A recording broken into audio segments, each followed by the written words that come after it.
So what is going on, guys, and welcome back to the Chelsea Career Mode, and we are on episode number 21, and we kick off this episode with a very hard game up against Porto in the semi-final of the Champions League, and we have done absolutely incredible to actually manage to get this far in the competition.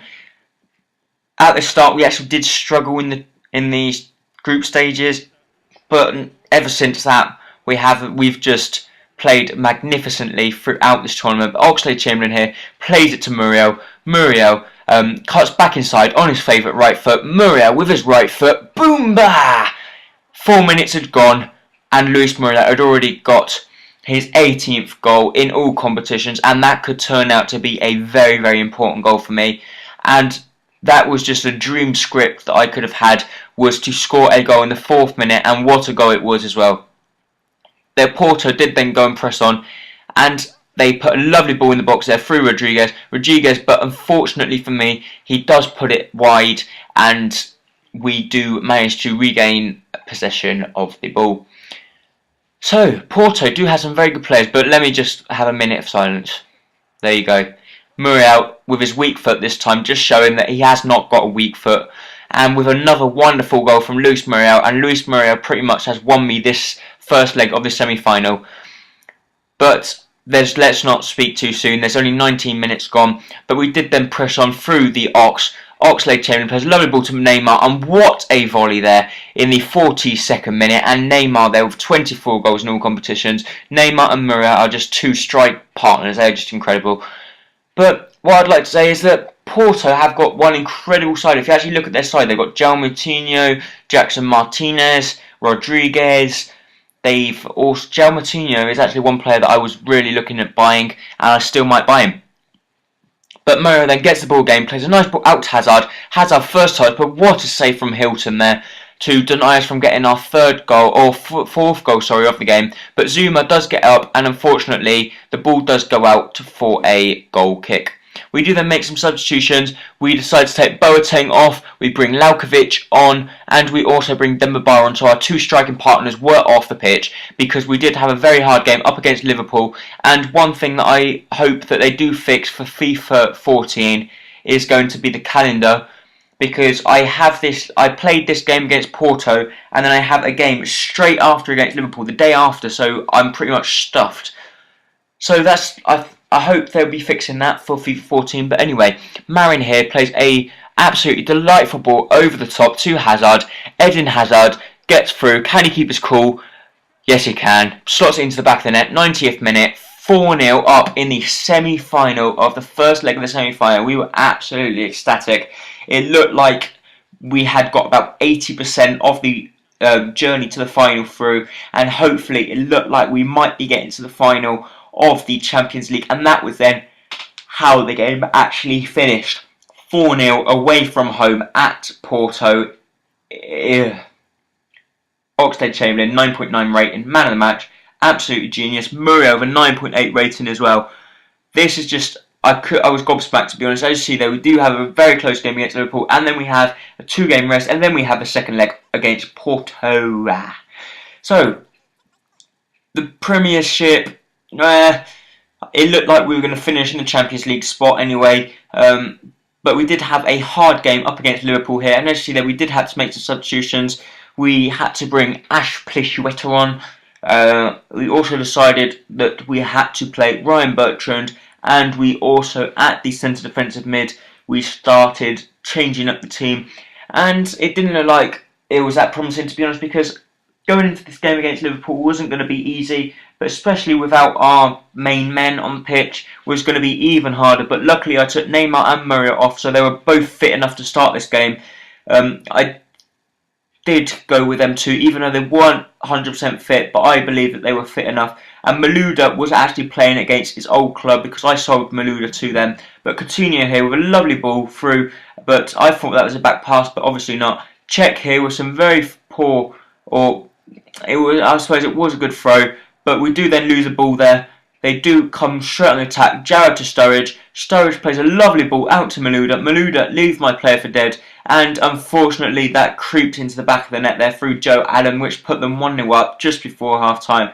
The worst time you could possibly concede, I concede. We did then decide to make substitutions at half time. The people that we were going to bring on were, we took Marco Marin off, or we changed him around with Adrian. We brought Kevin Prince Boateng on. We brought Subotic.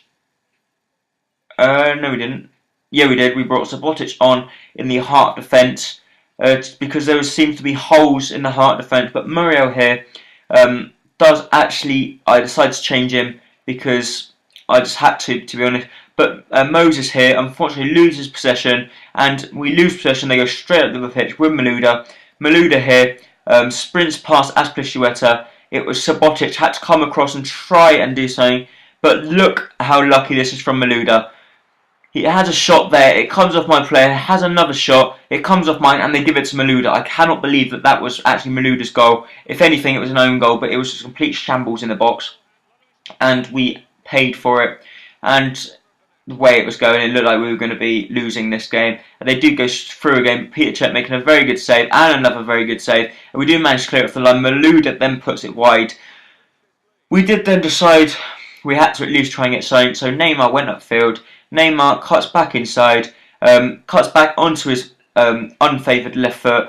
I thought that was a penalty, but he still continued and put it into the back of the net in the 87th minute. And that was it. We could not press any further down the pitch, and we ended up losing 2-1. Neymar it turned out just to be a consolation goal, but he did get an 8.4 rating, which I suppose wasn't too bad. We did then have a hard game, or it is supposedly hard, but luckily, because we had already beaten them 4-0 in the first leg, at their place is just incredible. To actually beat them 4-0 at their place is some achievement.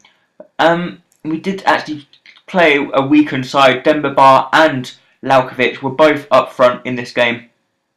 And also what I'm going to be doing, because we are coming to the transfer window, or we're coming to the end of the season, which then means transfer window, I need to bring in a striker, because Demba Ba is good. I will keep Demba Ba, but it's Laukovic is the thing that's worrying me, because he's only 66 rated, and that, I'm afraid, isn't good enough. But he is very quick, as you see here, with a sheer speed, sprints past one, and he's just through. Laukovic is through. Can he keep his composure and slot it into the back of the net? No, he can't. Hilton makes a very good save there to prevent Laukovic from getting a goal for us. We do manage to keep the ball with through Bertrand. Bertrand played it to Marin. Marin here with some nice skill. Unfortunately, unlucky with a shot. Romeo unlucky again. And Bertrand then goes upfield through Laukovic. Laukovic to Ba. Demba Ba plays a lovely ball through to the Ox. Alex Oxlade-Chamberlain. 31 minutes. What a goal. He just proves that he can shine when it's time to shine, basically. It was a perfect touch to take it away from the defender, and he slots it into the back of the net. It was 5-0 up on aggregate. They do go through for Atsu there, hits the post, and Peter Cech with a very good save, but unfortunately there was no one picking up the missing pieces, and Jackson Martinez pulls one back for them. But it was 5-1 our aggregate. We did then just push on even more. Demba Ba here coming very close, or comes to Ox, hits the post, and they do then manage to clear the ball out for a throw-in. We do then throw the ball in through Alex Oxlade-Chamberlain, but unfortunately Demba Ba loses the ball, and they do go upfield, put a lovely ball in the box. We do unfortunately can't clear it. Jackson Martinez has a good shot, hits it inside the post, and then goes in the 71st minute, which brought the aggregate back to 5-2 and it looked like they were going to beat me at Stamford Bridge. I was just hoping that we could try and beat them, or get a draw would be impressive, but Laukovic wins a penalty there. I do not think in a million years that was a penalty. I wasn't bothered. Laukovic stood up to take it. I decided, it's nothing to lose, might as well let Laukovic take it, and what a penalty it was. 78 minutes, we are through to the final. We have managed to proceed through to the final of the Champions League. Who did we get in the Champions League final? As you see, there's 6-2 on aggregate. Laukovic getting a 9.2 rating. The person we have in the Champions League final is Juventus. Juventus beat Barcelona and they went on to beat Madrid. They beat the two giants of Spain. So we're coming to the end of this episode now, so please don't forget to like, comment and subscribe. Can we get to a huge 8 likes? And that would be incredible if we get to a huge 8 likes. We are through to the Champions League final. Like I said before, please don't forget to like, comment and subscribe. Bye bye.